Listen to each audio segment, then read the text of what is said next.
Lagavulin 16. A lot of hype around this bottle. Does it live up to that hype?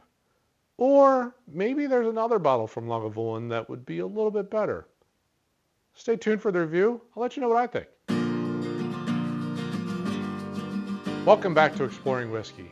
I'm Kevin, and this is this has technically been long coming, but this is the final whiskey from the Classic Malts Collection sampler pack.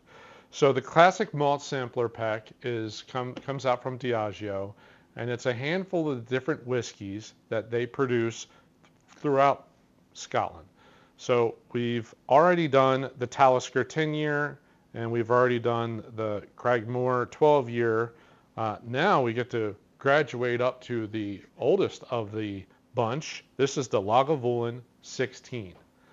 Lagavulin, we've already done one review, and it was of one of the Nick Offerman releases. The funny story with that is basically Ron Swanson would drink so much Lagavulin on the show that they almost got threatened for like promoting alcohol or something along those lines. It was very weird, but he's a huge fan.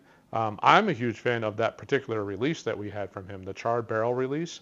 We know this is their Islay Scotch. If you look at the kind of everything to do with Diageo, they have all different whiskeys all over the place. Their Islay is the Lagavulin. They do have I think a 12-year, and then they also have 16, and then obviously a bunch of special releases. We've got 86 proof, solid. Really wish it was 90-ish, and a great little sampler pack here.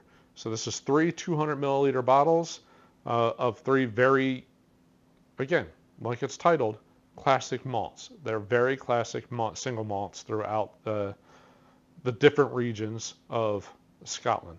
This is an Islay, so I expect smoky, little briny, definitely the peat coming through, all those kind of things, but let's see what else we find underneath that. It's not as smoky as I would have expected. Again, once you get used to smoke, like the very first time you even in a brand new evening, if your palate is just fresh and coming into drinking for the evening, the brine and the smoke from most Islas takes a second to get used to. Once you've done that, you really start to see good Islay whiskeys have underlying notes that really start to become enjoyable. I get caramel notes. There's like a caramel peanut note almost in it, like a payday. I mean, not exactly, but something along those lines. And a fruity note, orange, like a candied orange, like almost like those chocolate orange things. That's kind of coming through.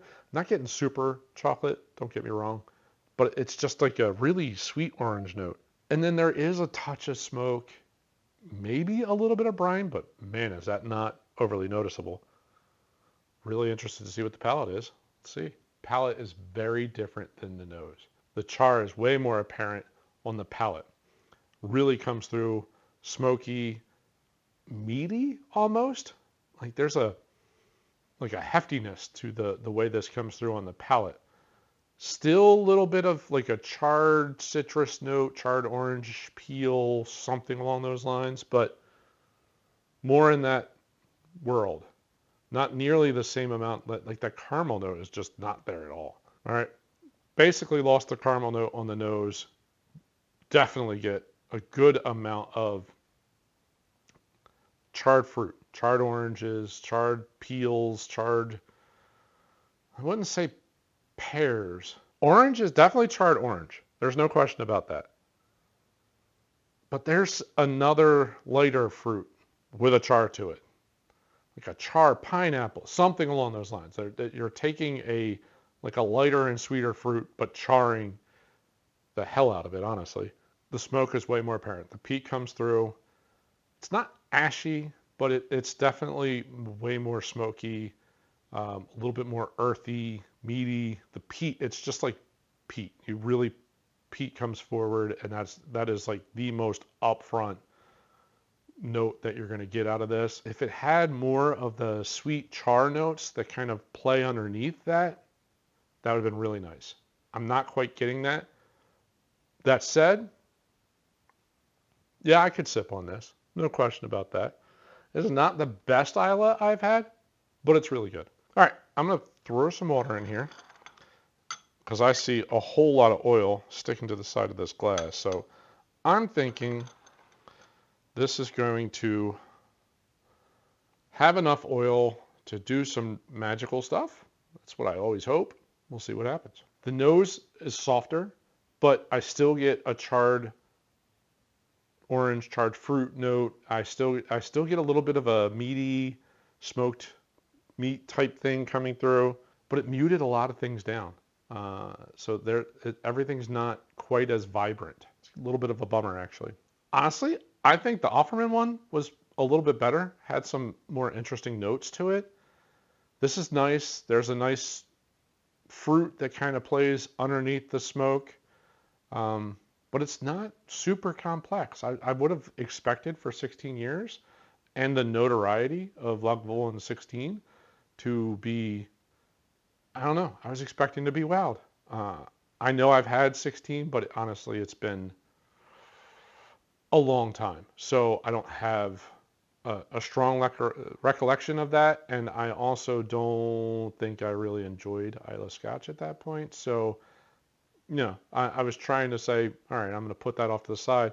This, it's fine. It's not great. It's just fine. And for the price, a bottle of Lagavulin 16 is approximately $90, maybe a little bit more, depending on where you are. I'm not sure I'd pull that trigger.